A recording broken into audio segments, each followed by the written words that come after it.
E pessoal, continuando nossa sequência, nós tivemos alguns vídeos, conversamos bastante sobre governança corporativa. E hoje eu tô aqui com a professora Adriana Solé e com o Henrique como convidados para a gente falar um pouquinho sobre ESG.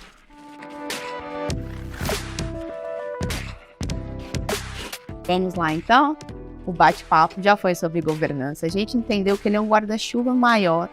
Ele vem nessa estrutura de poder, linkando o que o externo quer, que a gente precisa de direcionamento da empresa, o que os envolvidos entendem que é melhor para essa empresa, né? Essas aulas a gente já viu, e como a gente faz, quem está aqui embaixo, agir em sinergia com isso. Esse é o nosso G do ESG. A gente tem ouvido bastante essas 3 letrinhas. Professora, mas o que significa? Então vamos lá, né? Vem de uma sigla em inglês. ESG. E de Environment, S de Social e G de Governance. Acontece que esse I de Environment, ele tem um tom de ecossistema. Tá? Nós estamos falando de planeta, tem como pano de fundo toda essa sopa de letrinha os Objetivos do Desenvolvimento Sustentável, em 17, que mexe com todas aquelas pautas que dizem respeito ao planeta como um todo e que a sociedade civil, de uma certa forma, vai antecipando que em algum momento nós vamos ter que resolver. Então, esse environment, né, esse I de e aí é que eu vou dar o nosso recado que nós gostaríamos de deixar na academia no sentido de ecossistema, não só de ambiental, né, como é a tradução em português, mas é no sentido de ecossistemas né, de todo o planeta. Então, ecossistema marítimo, ecossistema do ar, ecossistema de florestas, ecossistema. Nós estamos falando disso. E a mineração entra exatamente nesse né, planetário que a gente tem que tomar muito cuidado. Tem o S de social, né? O S de social, a pandemia evidenciou isso no ano de 2020 e 2021. Era uma doença planetária, vírus, todo mundo sendo infectado por ela de N, mas em todos os países, todo mundo buscando uma coisa, vacinas sendo procuradas, aquele caos, né? Todo mundo trancado dentro de casa, e isso mexeu muito. E nesse S, com essa doença, e com todo mundo conversando com a morte, isso criou uma percepção muito grande na sociedade civil planetária sobre o ponto de vista do que está acontecendo. As pessoas intocadas dentro de casa, elas começaram a perceber o que vale para mim, o que vale, se vale a pena eu estar no meu emprego, se vale a pena eu trabalhar com essa atividade. Nós começamos a ter tempo para pensar naquilo que realmente fazia sentido para cada um de nós. O medo de morrer estava próximo ali, porque todo mundo conversou, a gente via que o negócio era real, mas nós começamos a ampliar muito a nossa percepção. E a sociedade civil, ela tomou uma decisão nessa pandemia, e o S ficou muito forte, porque se a gente imaginar que nós tivemos, né, em 1720, a praga de Marcela, 1820, nós tivemos a pandemia da cólera, 1920, a gripe espanhola, e 2020, nós tivemos uma pandemia, a coronavírus, nós tivemos de cada 100 em 100 anos, nós temos uma pandemia que chacoalha o planeta como um todo. Qual que foi a escolha nessa pandemia que é muito importante a gente falar, né? E que tem tudo a ver com essa agenda que nós estamos falando e tentando explicar. Qual que foi a escolha da sociedade civil planetária nessa pandemia? O que a gente fez, né? O que a gente fazia? Qual foi a escolha das sociedades nas anteriores? A pessoa ficava infectada, o que você fazer com ela? Iniciava, tirava ela do convívio social, deixava a própria sorte e protegíamos a economia e os sargentos. E a turma que se lascasse. Qual que foi a escolha que nós fizemos? Isso aconteceu, gente, de uma forma espontânea, natural, e por isso a força que teve. Nós começamos a privilegiar os mais vulneráveis. A sua mãe estava fechada dentro de casa, mas ela não estava abandonada. Você estava levando a comidinha para ela, você estava conversando com ela, e todo mundo entendendo que era a forma que a gente estava ali. Esse é o ponto. Vieram as vacinas, quem que nós privilegiamos primeiro? Os mais vulneráveis. O que significa isso? É que nós, como sociedade civil, nós crescemos no entendimento sobre o outro. Isso ficou muito mais próximo. O que significa que a sociedade ela ficou muito mais crítica. Ela começou a ter uma criticidade maior de tudo que ela via, porque ela tinha tempo para ver, analisar, isso vale, isso não vale e tudo. Então, o S foi muito forte.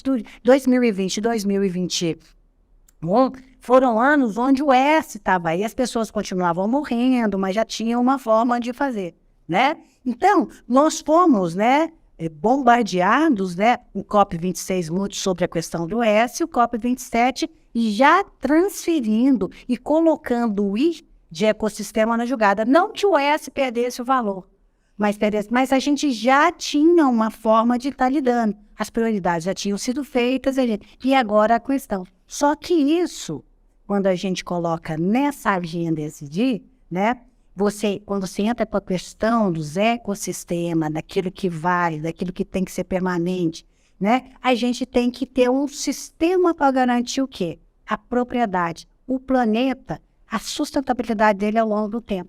É a base de governança. A governança vem para garantir a propriedade ao longo do tempo.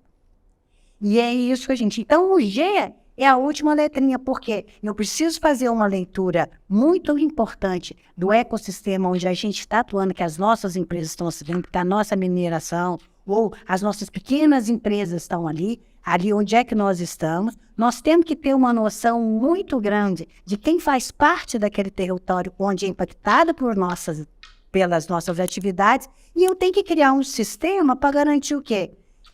O retorno para quem está investindo e trabalhando nesse território e atender as demandas desse território que a gente tem. Então, nós temos que ter uma visão, né, completamente multilateral, mas muito mais ampla. É mais do que o território, é mais do que a ambiência ali do que você está vendo. É aquilo que vai funcionar e que você está ajudando ou trabalhando nível de ecossistema planetário. Porque a sociedade quer isso. Ela está muito mais sensível e ela está muito mais crítica. Então, já não dá. E o que que... E governança é retorno. Governança é investimento, né? E quando a gente imagina que 43% da capitalização mundial está na mão de investidores institucionais, que desde 2020 está dizendo só vou aplicar naquilo que tem ESG, significa que a pauta foi dada. Então, dinheiro vai vir quem tiver nessa linha. Então, a necessidade de nós estarmos mostrando essa força e esse foco é ali. Contrapondo a questão do greenwash. O grande perigo dessa agenda é a maquiagem verde. Você dizer que está fazendo uma coisa e quando eu for checar, você está fazendo, recoisando coisas que você fez antes. E isso é crime. E isso também a turma não tem a noção desse peso. Mas é o que a gente está falando. ESG, Environment, ecossistema social e governança para você garantir a sustentabilidade do planeta e das empresas ao longo do tempo. Pessoal, então olha só, a gente está falando de uma agenda global, a gente está falando de todos os negócios. E aí, talvez você esteja se perguntando, ok, legal, agenda global, ESG, eu tenho que ter um selinho, mas é isso. Vamos puxar isso agora um pouquinho para a mineração, antes de entrar realmente no que significa a aplicabilidade. Faz sentido, Henrique? Faz sentido o ESG na mineração? Pode ser óbvio, mas o óbvio precisa ser dito. Me diga. Eu acho que a professora Adriana foi muito objetiva, muito clara, como eu disse, né? A sociedade está passando por uma transformação que é uma transformação que deve ser conjunta, global e organizada. A mineração, ela é a base da economia global. Nada se faz sem a mineração, né? A gente passa hoje por um processo de descarbonização. A gente está falando em maior consumo, provavelmente de lítio, provavelmente minérios que vão compor aí um processo de consumo de energia por baterias, né? Então, a mineração não pode ficar fora desse assunto da ESG. Ela tem que compor. E ela tem que compor como papel de protagonista. Ela não pode ficar à margem das políticas, ela não pode ficar à margem das decisões políticas que norteiam esse assunto, que é o ESG. Se a gente olhar especificamente para o Brasil, no ano passado, o Brasil arrecadou com a mineração 339 bilhões de reais.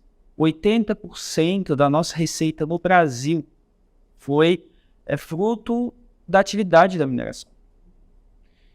Essa é uma participação muito forte na nossa economia. Todas as pessoas que possuem um papel relevante vão ter que olhar para o nosso mercado e enxergar como se conectar com ele, né? Mais 15 mil novos empregos foram criados. Novas minas, novas jazidas são descobertas em locais onde às vezes não existe nem luz elétrica. Então, a mineração ela precisa estar conectada com as políticas de governo, né? Porque ela vai criar uma economia local, seja ela num local mais habitado, seja ela num local mais ermo. Ela vai ter que estar adequada àquele ambiente onde ela está localizada também. Ela não pode também se ver completamente isolada, né, dos impactos que ela vai causar naquela região. Seja ele ambiental, porque é inerente da mineração, seja ele social, uma vez que ele vai trazer pessoas, ele vai trazer uma nova atividade econômica para aquela região. Então é muito importante que a mineração se preocupe com esses temas, né?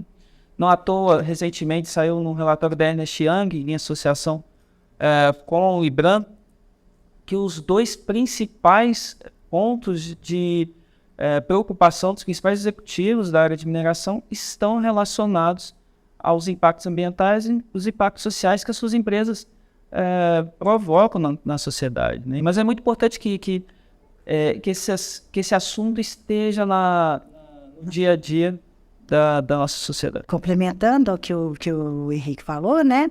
Isso necessariamente já é pauta de conselho de administração. Se você tem os investidores que já estão pedindo, cabe aos conselhos de administração das empresas já estar falando isso já é pauta. A questão é que nós temos que começar a trazer isso para cá.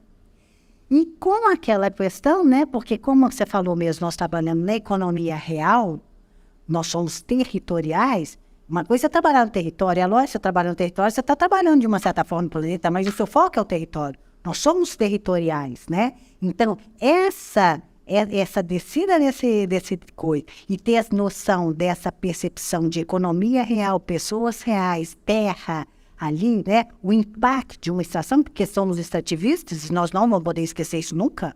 Nós tiramos e não voltamos com ele ali, não tem jeito, né? Até porque transforma em outras coisas, né? Remédio, uma série de coisas, né? Não tem jeito de você voltar. Então, isso aí tem todo um apelo, mas isso já está nos conselhos. E quem direciona todas as empresas é o conselho. E as nossas mineradoras petitinhas, as que mexem com isso, né?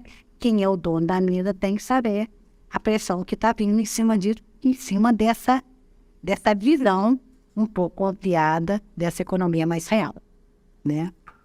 E até pontuando, né, fechando aí essa questão da mineração como protagonista.